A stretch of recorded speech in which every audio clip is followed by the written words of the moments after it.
Welcome to Slightly Off Script, the marriage show where we remind you that marriage can be stupid good and wicked fun. I'm one of your hosts, Bethany Needham, here with the recently proven to never be able to become a murderer, Andy Needham. Well, if this is your first episode, you probably wonder what podcast. Well, see, here's how this played out. We were mulching today. Is that did I use that word? Is that a word? It's one of my favorite days of the year. It's like a sign of spring. Yeah, so unfortunately, we had planned this a week ago, and New England does what New England does. And it was like, joke's on you. I'm going to drop inches, not... You got the drop. The timing of that could not have been better. I said drop inches, and then literally my microphone just dropped. Ooh, so many inches. Okay, let's try that again. So, yeah, basically dropped inches of snow on us, and that just put a kibosh on the whole putting any mulch out. But we got to it this week, and as most married couples, I assume, do, as we are out there doing the yard work, shooting the breeze, just casual conversation. I believe the conversation started because you were being a smart aleck and you were correcting me because I was using the wrong word it was a razor blade. Well, she said, where do I find an X-Acto knife to open these mulch bags, which is the very small tool. That very, very small tool. Are you mansplaining this again? It's a very small tool that a woman might use when doing crafts. Okay. Or a man. They're going to understand why we got to murder now. So essentially... I'm over there digging a hole. I'm digging a hole where I'm going to put your body. You corrected me, and then I said it again on accident, and then you felt the need to mansplain again, which, let me just tell you, y'all, in case you wonder, the things... Trigger Bethany how 101. to trigger is, listen, if I'm using a word incorrectly that you've already corrected me on, and I don't care, I don't need you explaining it to me again. And so... So we went from mansplaining to manslaughter. Yes. So I made some sort of joke about, I'm going to get an X-Acto knife right now to take care of this. And you were like, you would have to stab me so many times. This little baby knife. Yeah. Pew, pew, pew, pew, pew, pew. It's like do you remember the old movie Men in Black? Yes. When Will Smith's character, a different movie, Will Smith's character gets like the little tiny baby gun. Yes. Yeah. That's what. Except that my analogy breaks down because then he uses that and it's way too powerful. Yeah. Like that. So failed analogy from a 90s movie. Nice try, though. First you butchered the actor, and then... So essentially, I told you I was not going to be stabbing you. I was going to use it to torture you. And you're like, well... That's a murder you'll never have to worry about me doing because you, when it comes to blood... I'm very squeamish around blood. Yes. You lose color in your face very quickly. We've had concerns in the past about you fainting at the sight of too much blood. Wow. Yeah. From mansplaining to emasculating. We got mansplaining, manslaughter, and emasculation. emasculating. We are like 4 minutes and not even into this podcast. It's fine. You edit it so you can decide what stays. So anyways, that just led down an obvious rabbit trail of, well, then if you wouldn't do that, how would you murder me? And so you would... Your suggestion was the only way that I would be able to murder you was to shoot you with my eyes closed. Yes, so that you couldn't see the blood. And I was like, no, I'm a nerd. I'm going to do something more like... cut the brakes in your car. Oh, yeah. Yes. You had way better ideas. Yeah. Like a car bomb was one of them. They weren't like right there. I had to think about it for a minute. It was like, I'd like, oh, let me open up my notes file on my phone. So just keeping it real This is wicked dark and stupid. Stupid good, wicked fun. Stupid bad, I don't know. Terrifying. Yeah, so if I die by brakes being cut, car bomb, Car bomb. I'm just saying somebody needs to be questioned. But if it's like a knife or a gun, it wasn't him. Go look somewhere else. There was blood involved. He's not there. So Now I have an alibi. oh, I don't even know how to. This is going to be a very hard pivot. I'd like to see how you're going to pull this one off. Speaking of, just kidding. What's the big idea we want to talk about today, Bethany? Not murder. So this has been something that has been on my heart a lot recently. And some of this has been conversations I've had now that we do a marriage podcast. I feel like I'm having more marriage conversations with people, and which is a beautiful thing. And sometimes can be a hard conversation because not just the marriages that are walking through really difficult things, but in some cases, and recently I felt like a number of cases, it was really heartbreaking stories of marriages that were ending in divorce. And I was sharing this with you because one of the things that stood out to me was these were not young marriages. These were not like, these were marriages that they had been together for years. And I don't know, something about it really struck something in me, and I've been processing through this. And I had been listening to a sermon recently that was actually talking about our relationship with God, but I felt like it really actually hit me in terms of thinking of marriage, that rarely do marriages just fall apart, that more often than not, what happens when we're talking about divorce and things is marriages that drift apart. And it gave me sort of this image of, again, this sort of drifting away from one another, and made me think about even our marriage, but also, you know, other people's marriages in terms of one, okay, so I don't think anybody's immune to that. Like, and that's part of what struck me is these marriages are 20 plus years they've been married.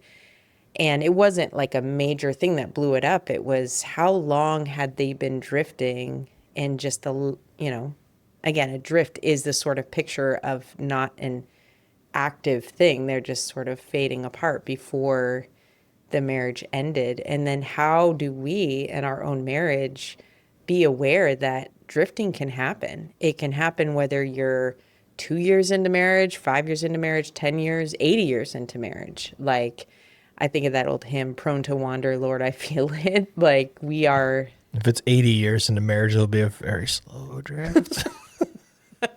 For real. But even a slow drift can be a drift. And so as we were chatting about this, I was like, I think this is something I would really like us to talk about, because we've said this, but this podcast for us in a lot of ways has been even you and I having important conversations with one another, and we just happen to have it in front of a microphone so everyone can eavesdrop. So that's the topic today, the idea that drift happens.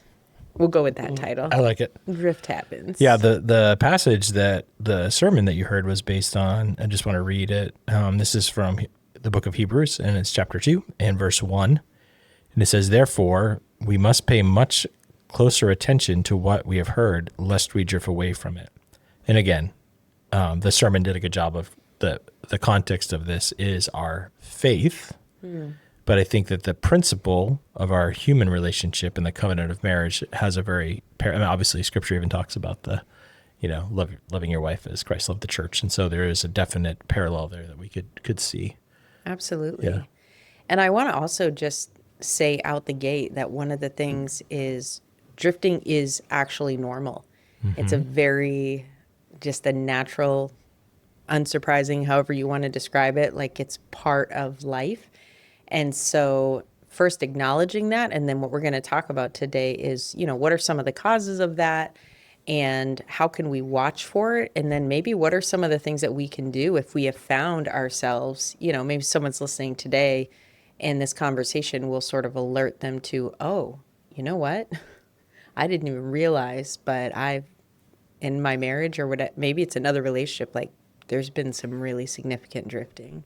I would go so far as to say that it's not just natural, but it's like that's the gravitational pull. Like if you don't do anything, the natural tendency is going to be for you to drift. Like there's just no other way about it. And everybody has a different algorithm in their marriage based on your personality, your story, your sin, your trauma, all those factors, what it's going to look like for you. So as we talk about this, you'll have to apply it to your own marriage, your personality, who you're married to. However, the gravitational pull of the world, of the current that we're in, is not for marriage. There is a celebration even in culture of sort of like, do what makes you feel great. And there's a lot of things in marriage that don't feel great. And that doesn't mean that it's not God's best, but in the moment, it doesn't always feel that way. Yeah. No, absolutely. So then let's talk about some of these causes. When you think about drift, what are some of the causes that come to mind for you? Yeah, I mean, just being consumed with other things is one. So like, what's the instinctual response when you ask almost anybody how they're doing? They're going to say, I'm so busy. And that is like a badge of valor that we feel in culture. And so, think of how awkward it would be like if you ask somebody, like, how are you doing? Just doing I'm really relaxed. Like, I'm just like chilling out in my marriage. Like, things are just like very non-stressful. Like, it's funny almost. They're going to ask what you're smoking. Yes, yeah. That's the follow-up question.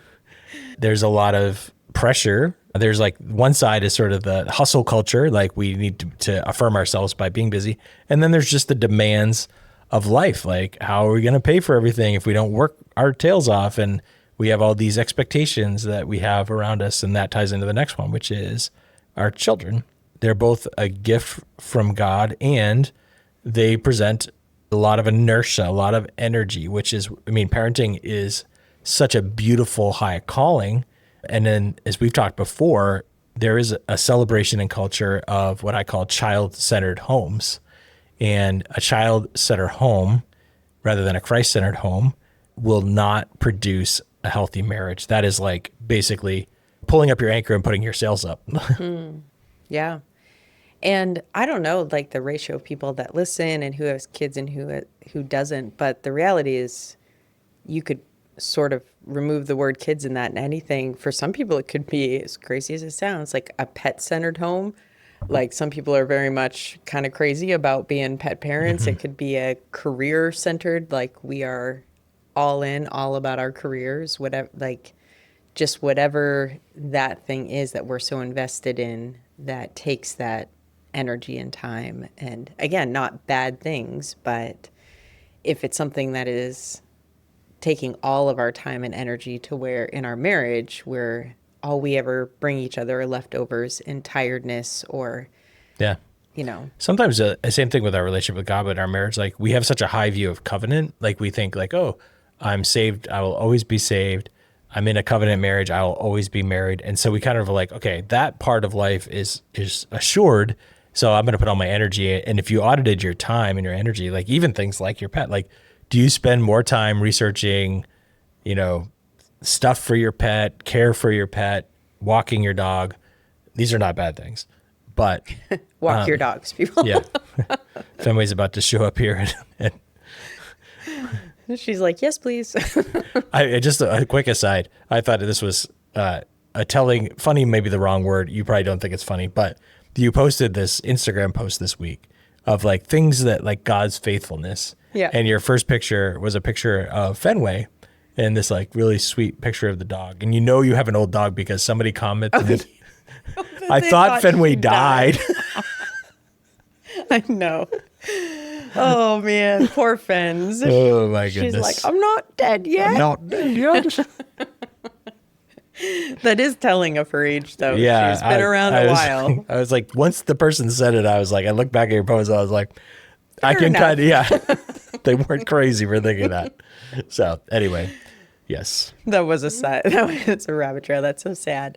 Oh man. Yeah. And then I think the other two things that I would love to hear your thoughts on this, but that are normal and unsurprising, which is it's very easy to fall into a quiet, resolved resentment. Like, okay, this is just as good as it's ever going to get, and I just got to deal with it. Like, this is my cup to bear. Yeah, I'll speak to that one first because honestly, this was something that came up for me a number of years ago. And I'm not going to throw anybody on the bus, name any names, anything like that. But when we were younger in our marriage, there were different people in, it's funny, kind of different environments altogether. Couples that I would look at who were further down the line and also loved the Lord, like, and were obviously very committed in their marriage. But this was actually one of the things that was really difficult for me that they were communicating was this idea of a quiet resentment in their marriage. And not that they would say resentment, but like, it's never going to be better than this, these annoyances, frustrations. And I just remember thinking that I didn't want to be in that place. Like, just because we'd been married for at 20 years, 20 plus years, whatever it was, I didn't want to get to a place in our marriage where I just was like, whatever, he's just a pain in the butt and that's just what it's going to be. And so, yeah, this one was a sensitive thing for me because I just remember when I started hearing these things from people married later on, I I didn't want that. Like, I not only didn't want that, but I didn't want to be a couple later on that was giving that same message to younger couples that, like, this is where you're going to end up. You're going to be sick of each other, annoyed with each other, and that resolve that that's as good as it's going to be. I have a theory on this, and I'd love to see what you think about this. I think that perhaps this person was over-indexing about, like, when you're young and married, you have wrong expectations of marriage, but then those wrong expectations can become quiet resentments. There's the one side where it's like everything's going to be awesome all the time, and you kind of have to let die to self on that. Mm-hmm. But then on the other side, people can kind of like let their marriage die because they basically are like, well, this is my cross to bear, so to speak. What do you think about that? No, I hear that. And I actually think that is a big part of right sizing. I think there's a balance of as you mature in marriage and you grow, there actually does need to be a part of you that determines what expectations are actually reasonable and right and what things are you actually need to lay that down. Like, you do need to sacrifice that, not in a way that creates resentment, but actually in a way that it's growing you, like that I'm growing in humility and kindness or whatever it is, in grace.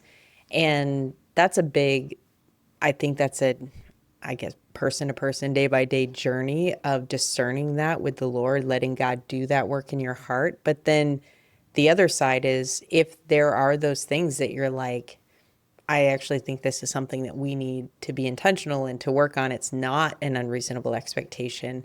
Then doing the work to actually together work through that, not just you or myself stuffing that down, like you said, as sort of this quiet resentment of whatever. They're just always going to be that way. I think I actually had to walk through this morning. So it's getting real. No, well, I think, having the grace as you work these things out, that sometimes people's first reaction is not the full story because they're still processing it. And so, like, there was this situation, this being a Saturday, I'm looking at it, I'm like, it's a sunny Saturday. I know we have to record a podcast and we need to do the mulching. For me, those are like the two big rocks today. I'm like, if we can knock those things out, then afterwards I can relax. You came into Saturday thinking, we'll get to those things when we are. We're just going to go with the flow. And so little things were starting to just annoy me. Like, oh, you went upstairs and you stripped the bed, but you didn't fold the laundry.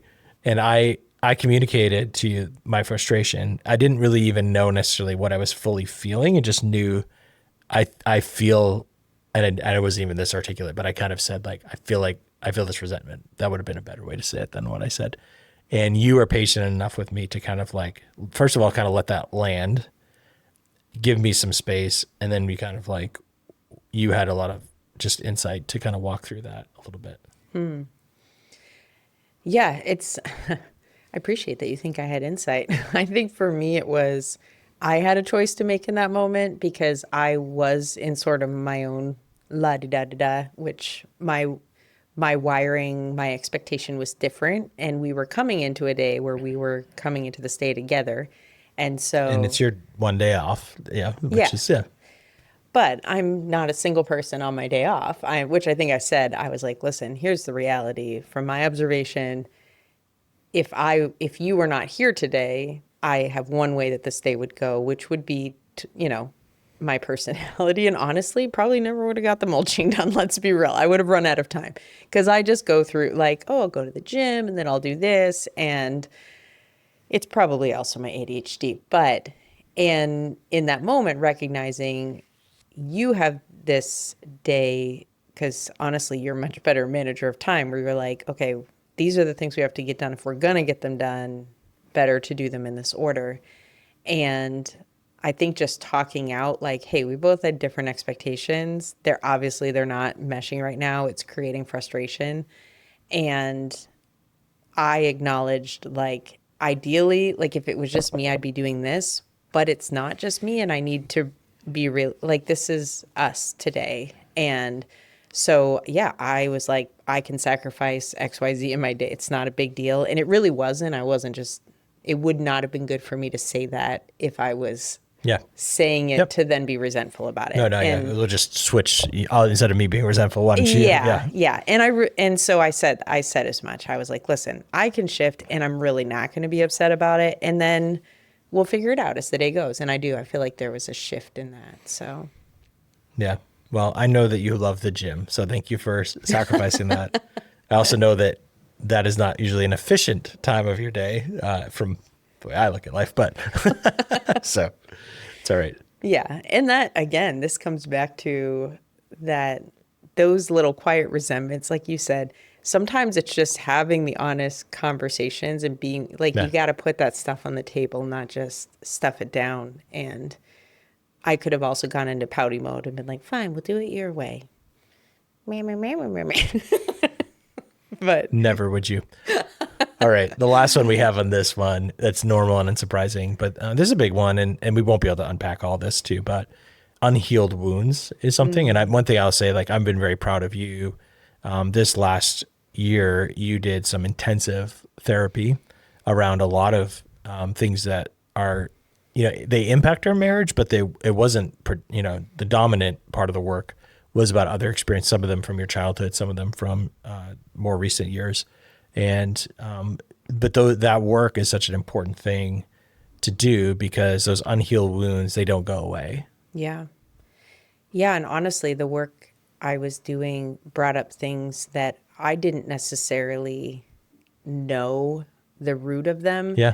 But I did know that they were continuing to kind of pop up at different times, and you can call it triggers, you can call it whatever, but it was impacting our marriage, and it wasn't enough to just weed it out. Like I had some stuff I needed to really go deep and address, and I think we've talked about it before, but EMDR therapy is what I did, and it is sort of like a trauma type therapy, and you can look it up. I'm not going to say I won't give anyone a tutorial on it, but for me, it was really helpful because we had walked through some hard things with our kids, with different things that for whatever reason, I think my wiring in the moment was to do what needed to be done, but I had stuffed a lot of things down that I never really worked through. And so it gave me the opportunity to do that. And I noticed a massive difference on the other side of that therapy in terms of being able to communicate better with you, being able to notice when things are upsetting to me, like a lot of different things, and for sure has helped overall. So yeah, and that's a more recent example, but there's other times when we've received mentoring, coaching, counseling, therapy, each of us. And I think of these things, this last week, we got the roof on our house replaced, and most of the wood underneath the roof was like in great shape. But when they got over, we have this chimney. Our house is only like 20 years old. So the chimney is like wrapped in vinyl. It's a wooden chimney with a metal pipe down it. And when they got over by the chimney, they found that there had been a leak. And I know a lot more about this now after this week. From the outside, everything looked fine. Like there was no issues. There's no water coming into the house. But literally like the wood at the top of the chimney was just like falling apart. And they were able to find a quick remedy. But I think it's like, water damage, or another analogy might be erosion. I think drifting is like those type of things where it's like a little bit of water, a little bit of drift, a little bit of erosion. Like it's not a big deal. Like it's not going to ruin anything. And you can honestly continue to live in your house for a long, long time. But that's one of those things that like once that rot started, at some point, if it doesn't get caught, it'll just continue. Yeah. And then it also opens yourself like with the house. And I've learned a ton on these things, but like then all of a sudden you're more vulnerable to other, moisture in wood all of a sudden attracts carpenter ants. And then you have a whole nother set of issues. And so I think that's a similar thing. And what would probably happen to that chimney is that someday we would get a huge snowstorm or a big thunderstorm would come through or, microburst, hurricane, whatever. And we would be like, oh, that hurricane just took out the chimney. Mm-hmm. And like, that would be like an interesting story, but it's not really the full story. And I think when we see relationships fall apart or get to that point of crisis, it's oftentimes you have to draw the line back decades, if not at least years, to see where that damage began. Yeah, that's a good word and a good visual.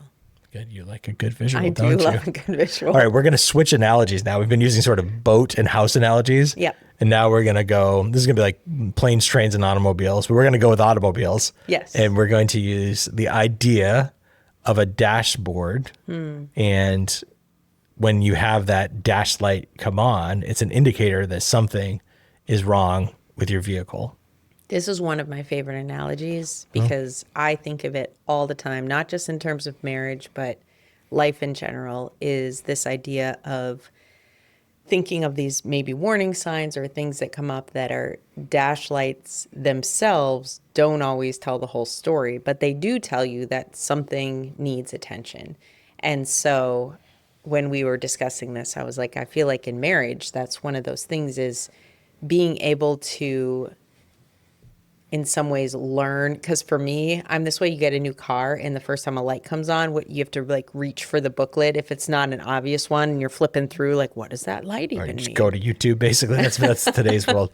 Yeah. And so this in marriage is like, think of it as that first time a light pops on is, okay, what does this light mean? And so like, what are those dash lights in our marriage? For a while you had this Honda Pilot, which you loved that car. Bruce, as you called it. Bethany names all of her cars. Yes, I do. It was Bruce Wayne. Because the salesman went by Batman, and I told him if he, like, I was negotiating with him, and I was like, if you give me this deal, I will name my car after you. Yeah.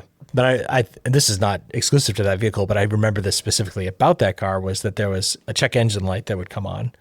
And I remember two scenarios where it's like we brought it in, and one time it was literally like, oh, your gas cap needs to be tightened. Yeah. So like pop the little button, beep. All right, problem solved. Yeah. And then another time it was like, oh, there might be an issue with your transmission. Like, and even checking that out is going to be invasive and difficult. And it's the same indicator. It's just an interesting kind of analogy. But let's think about this through a couple different lenses of types of dash lights that might come on. And the first one is we're going to use mind, body, soul. Okay. I think we should mind, body, soul, and spirit. So we'll use soul as emotional. So we do mind as like the intellectual side, body as the physical, soul as the emotional side, and then spirit as the spiritual side. Genius. Yeah. Thought of it myself. So I think on the intellectual side, the mind, this is where the intentionality, like our thoughts are so important. The way we think, keeping thoughts captive to Christ, not letting our minds wander, things like fantasy, imagining a different reality, not within your marriage, but a bad way. And then also like communication. And I think the danger here, one of the dash lights to me is if you feel like you have fallen into the rut of being marriage or home managers versus living in a marriage. Yeah. That's a big dash light. Oh yeah. If you're finding that all of your conversation and communication is just logistical, Yeah. like it's almost like a staff meeting every time you're getting Staff together, that would be a dash light, like, and something to, again, pay attention to. This isn't like you realize that and you're like, oh no, we're getting divorced. Like it's hey, okay, let's take a look here. What's going on that? Just get under the hood. Yeah. Sure. But I do think just being aware of those things, and yeah, the thoughts, I absolutely agree, is being aware of how often your thoughts are wandering or you're just starting to imagine Yeah. things outside, like in your mind, trying to build something else rather than working on the thing in front of you. This is particularly difficult in certain phases of parenting. If you have a lot going on with your career, when that busyness meter is high, your margin for sort of like slowness Yeah. is low, and there's a lot of logistics that you have to run. Like I talked to some friends who, and I remember those seasons where it's just like, we used to joke, we're just like unpaid Uber drivers, Yeah. racing kids around to different commitments. And that is, there's a lot to manage. There's a lot of mental energy being exerted in those challenges. I'm going to say something a little controversial. Bring but it. I just want to state for the record as a reminder to people in that stage of life that they actually do have decision power in that. Like, you are not at the mercy of the amount of sports your kids play and extracurricular activity and things that you involve yourself in, from Bible studies to small groups, even too much of a good thing is still too much. And I think this is definitely something that culture drives hard, is this idea that we have to do all of these things. There's just this doer mentality. And I think that we forget that we actually get, like, we're choosing this. And the question we're asking here is like, if what you're choosing is at the expense of the health of your marriage, I don't care if your kid is going to be a professional baseball player, professional whatever player. I guarantee you that your kid on that professional field or court would actually rather have his mom and dad sitting side by side cheering him on in a loving, healthy marriage Preach. than divorced parents who can't even be at the game at the same time because of whatever reason. Like, just... Yeah. You want to talk about some more logistics? Yeah, that's some stuff. Yeah. Yeah, but I mean, seriously, sometimes man, now I'm getting on a soapbox, but you have a choice in that. Yeah. And Agency is present in parenting. You have a say. You are the parent. You are the adult in the situation. Yes. yeah, and sometimes giving your kids more things to do is actually not providing them with more opportunities as they grow older. What you are doing, though, is wiring them to feel the need to achieve and do more later in life. And actually, one of the things I think in marriage and families and everything else that we sometimes undervalue at an alarming rate is quietness and togetherness that is not built around accomplishment and doing. Preach. As you were sharing that, I was thinking of one of your favorite movies of all time, Speed. And I feel like sometimes we actually use, like, like with a car, sometimes we're like, oh, it shakes if you go over 70. I think we actually get afraid of slowing down because slowing down will reveal. And we feel like that, like in Speed, it's like if they go under whatever miles per hour, then He's going to blow that bus up. Yeah. But I think we think that, like, if we can just stay running as fast as we can, it's actually like a very, very poor coping mechanism for people to actually do the real work of, like, yeah, I don't really want to spend more time with my kids. I'd rather keep them busy, those type of things, where it's a very, very real thing, but you have agency. I think having some principles, like one thing my parents always had was like, we could only play sports, I think 2 out of 3 seasons. So again, we're not going to we could do that another time. And I think we're going to do an episode just about boundaries and deeper dive on that. But I will say, fist bump, preach. All right, let's talk about the physical side of things. And this, Wah, wah. rather than, Wicka, wicka. these are the noises Bow, that your chicka, dad, bow, wow. the audio version of Dash Lights. Yes. If Bethany designed a car, this would be what your car would sound like. Yes, absolutely. This is a big one because I think it can be a very sensitive topic, a very, like, not Touchy. The problem is the not being touchy. But without jumping all the way to the bedroom, even taking some steps back, I think a dash light being, when is the last time that you were just physically affectionate, not in the bedroom. Like, when's the last time you just hugged one another and held on for a minute? In our house, that's hard because our dog freaks out if anybody tries Our to hug dog me. is a jealous dog. She is. But it's one of the things that I feel like we try to be very intentional is hugging one another, kissing, holding hands, whatever that looks like just a physical closeness that isn't just sex. Like, what does that look like? And I would say a dashlight is if there has not been that kind of physical affection. And I would say, for those of you who are like, I'm just not a physically affectionate person, like, set this aside because there's literal science around the brain chemistry of physical contact. And I think some people use the excuse of, I'm just not a physical person. And sometimes you literally just get over yourself and hold each other's hand. I want to hold your hand. Yeah. Whatever that looks like. I'm not talking gross PDA, whatever. I just mean like you're married and don't lose that. Like it needs, but also be aware. Yeah, I want to touch on a little bit more on this one when we get to our next section. So moving on, soul, your emotional health is a huge thing. Like if you're not emotionally healthy as a human, it's going to impact your marriage. Having an emotionally healthy marriage, right expectations. Do you actually slow down enough to really check in on how each other are? Like, do you ask the question, like, how is your soul? Like, how are you feeling? And I think that this is something that we have gotten better at. I mean, you were kind of natural. You're very open and honest. But even in the last couple of months, it's a combination of like some work challenges and like seasonal blues that were kind of impacting me. And we just kind of like owned it and kind of said like, okay, this is what I'm feeling.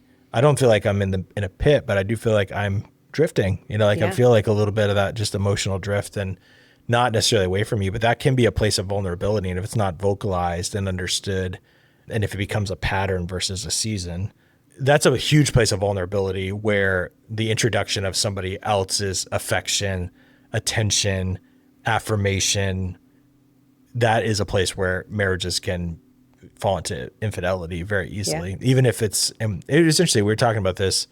You were sharing some things about like you've now been working in a secular work environment for a couple for, I don't know, was it 5-6 months now? And, I will say like, I trust you implicitly. And I think that you have handled yourself incredibly, but you kind of flagged in your own mind and vocalized this to me. Like, hey, there's been a couple of things that people have said to me recently that just hit a tripwire of like, made me emotionally uncomfortable.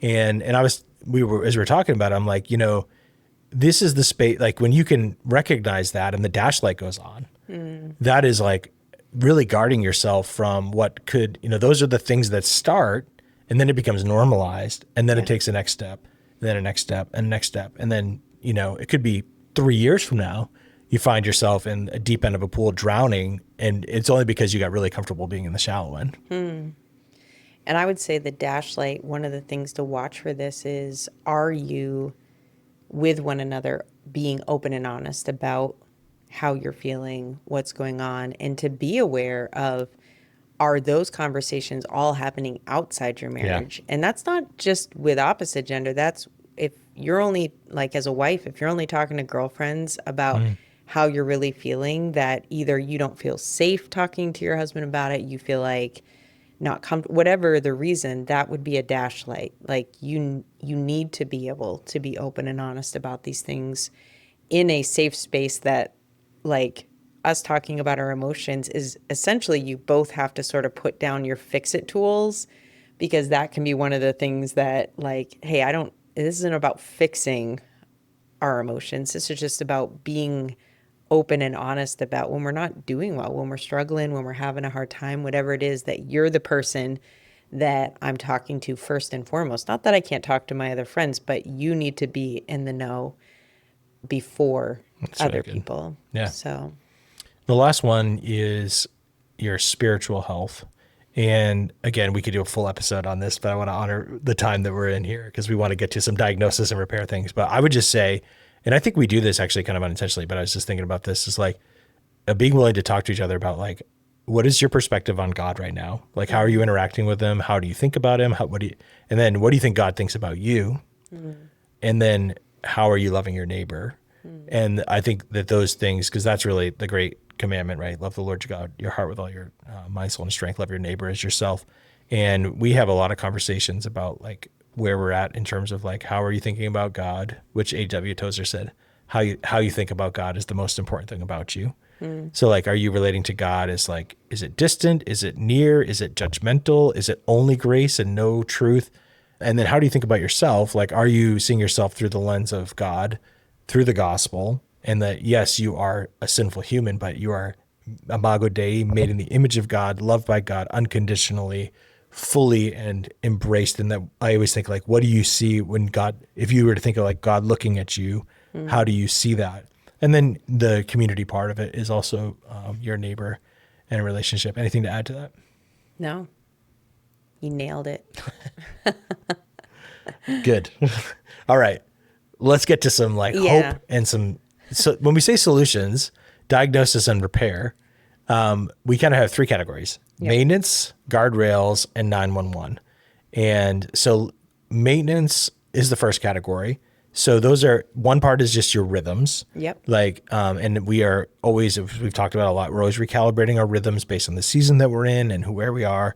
And we've learned some things, but with, that could be daily rhythms, weekly rhythms, quarterly, monthly, annual, and, maintenance we've talked about before on this, but like that we try to go away for a week every year, just the two of us. That's one of the key maintenance things that we do. But there's other things in that space. Anything you want to say? I would tie it to both. I'm going to tie it to both analogies here when I think about maintenance, because one is in most vehicles, there are dash lights that are just letting you know about a regular maintenance. Yeah. That is just that reminder, which is great. But in terms of the drifting side, to think about maintenance as we do need to be regularly rowing in a direction, because if all we have is our paddle pulled into the boat and letting it go, then again, that natural pull is going to be away. And so maintenance is that putting the paddle in the water and rowing towards one another. And so some of that, like you said, is broken down into weekly, think about that date night as row your boat. Like, you don't want the rhythm we're trying to avoid is that for 12 months of the year we drift, and then once a year we row like crazy to bring our boats back together. And so it needs to be, and again, not everything needs to be an overnight away. Sometimes if it's a crazy time of life with everything else, sometimes it's just weekly. Hey, we have a dinner where we sit down, we have a conversation.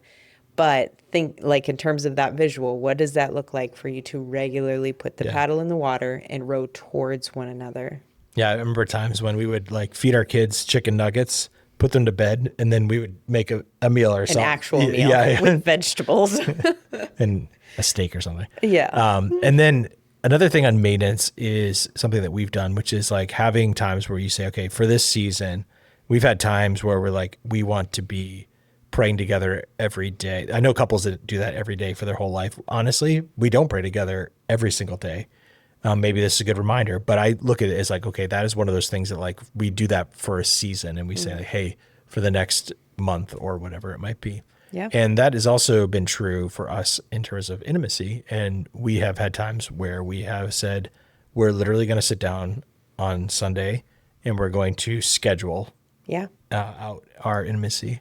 You choose your code word that goes on that Google Calendar, whatever it is. Maybe it's just an emoji. Prayer. Yeah. Prayer time.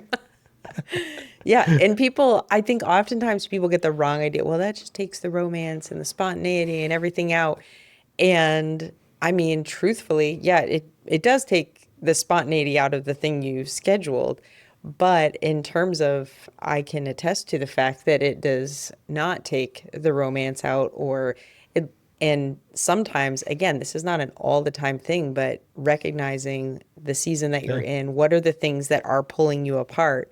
If busyness and an overcrowded schedule, then it's really just about putting the same commitment and whatever you say, like set everything aside for this thing because it's important. And so, Yeah. Hey, just because you schedule out your desserts doesn't mean you can't occasionally get another bowl of ice cream. So. Yes. Also, you can go off script. All right. Maintenance and Just then slightly. just slightly. Maintenance and guardrails would be the next one.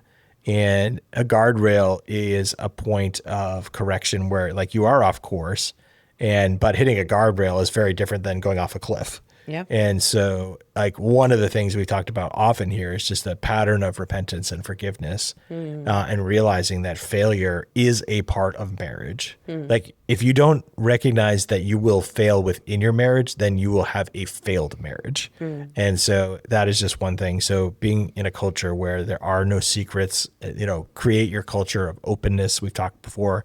We share each other's phones with each other. We read each other's journals. There's no secrets in those spaces. And everybody's exact way of doing that may be unique, but the more transparent, the better. Think of guardrails too as you do need to have an awareness of the vulnerable places in your marriage. Yeah. And also just think of it in your marriage, but also in seasons. So there are certain guardrails that you may need to put up for certain seasons. And so we've mentioned obviously busy young kids season. There could be the empty nest, almost like all this time that you could spend doing things that are not helpful to your marriage, like whatever that is. And because that's what guardrails are, like, right? They're put on the edge of a cliff for a reason. And so for us, one of those has been a big part of what this podcast is, our values. Like our values in some ways have been built around. This is the course we're supposed to be on. So you can look at these things and be like, okay, it's almost like the four tires on the car. If this is out of alignment, then we're going to hit a guardrail. Yeah. Yeah. Yeah. And so community, I would say as an example, is one for us, the guardrails of having people in our lives that are pushing us back towards a covenant of our marriage is a huge guard, because if we're starting to veer off course, having those people that are like, whoa, okay. And their willingness to, and that is us also being open with these people. And so, that's definitely. Yeah. And as we wrap up, the last one is the 911. And so you just pray about it and you're good. Or AAA, depending on 911, AAA. Yeah. This is a hard one for a couple of reasons. Sometimes one person in the marriage thinks that we're a 911 and the other person's like, oh, we just need to go away for a weekend. And it's tough. It's tough to know, to diagnose that. And I think that the main thing you have to recognize, this is an expectation setting thing, is we don't get into a really crisis spot in our marriage quickly. And the same is true of health. If you've been married for 3 years and there's been festering resentment for 3 years, the idea that you're going to go meet with a counselor for an hour and then walk away, even for 3 months doing that every week, that's just like unrealistic. It's sort of like somebody who's out of shape going to the gym and walking out after going for the first time and being like, it didn't work. Yeah. Yeah. It's like, you don't get unhealthy quickly, and getting healthy is very uncomfortable, miserable. And oftentimes you're going to have false starts. You're going to have things that you try that don't work, and you're going to go to a counselor and it's going to be a bad fit and it's not going to work. You're going to do it for 6 months. You're going to feel like you didn't make up any ground. And like, part of it is like, if you have to have a level of commitment to the goal of health that is stronger than the discomfort of staying unhealthy. Think of it too, like in culture and everything else, that gravitational pull that is pulling you away from one another, you making that decision that we need to heavy row to even have a chance to come back against the current, is you're against the current, and recognizing that in some ways it's not just going to take at least as long as it took you to drift, but it's going to be harder and maybe take longer. And I know that sounds like this awful, but the reality is it's worth the effort. Absolutely. It's worth the effort. And you don't have to get all the way to where your destination. Perfect, you'll never be at, but get to your destination to have joy back in your marriage. Oh yeah. But it just having an expectation, understanding that it's going to health is slow. It's not fast. Yeah. And it takes time to do it. And you're going to have to ask different, it's funny, like to go back to the analogy of the roof, I've learned so much about roofs and chimneys and chases, and that they're all different sizes and how much money they cost. And this guy, I tried to have one solution. I reached out to somebody. They weren't able to help me. I had to reach out to somebody else. Now, hopefully it doesn't take years to fix our chimney, but there's an intentionality of, and I could honestly right now, like they put it back up, they kind of put a Band-Aid on it. And I could be like, well, it's good. I don't know if we're going to own this house for 20 more years, so I'll just let it be. And that would be a dangerous way to lay. But I just want to say it's not a failure to admit that you're unhealthy.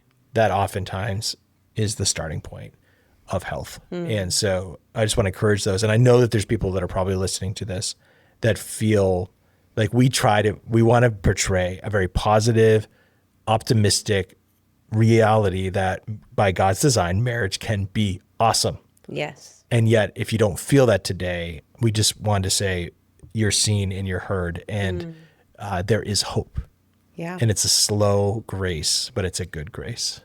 And just like your whole analogy with the chimney, it may require experts. It likely is going to require investment, and probably a financial investment at that. And honestly, it's probably going to disrupt your life some in the process. Just like having roofers up there pounding away. Like if we just are trying to keep this, we want to fix our marriage, but we don't want to mess up what's happening. Like when you're in that 911 space, like it's time to start disrupting some things again for the health of your marriage. Like it's worth some disruption in your routine, even in your kids' life and their routine, whatever you have to do to make the investment that's needed for this long-term health worth it, so worth it in the end, even if it's hard now. If nothing changes, then nothing changes. Yes. And you will not drift towards health. But I want to say thank you, Bethany, for fighting for health, even this morning, for being willing to hear my imperfect emotional response. That sounds so like buttoned up. For me feeling kind of being a jerk for a minute and you being gracious with that. A smart aleck, as you said earlier. Yeah, see, I'm getting better with editing myself. If you don't, I have to. So, but anyway, just want to say thanks to everyone for tuning in and for listening. And now that we're done our task for the day, I can finally relax. So. Yep, I'm probably going to go hit the gym. So everybody wins. All right. I love you, babe. I love you too. Thanks for listening, listeners. Bye. Bye.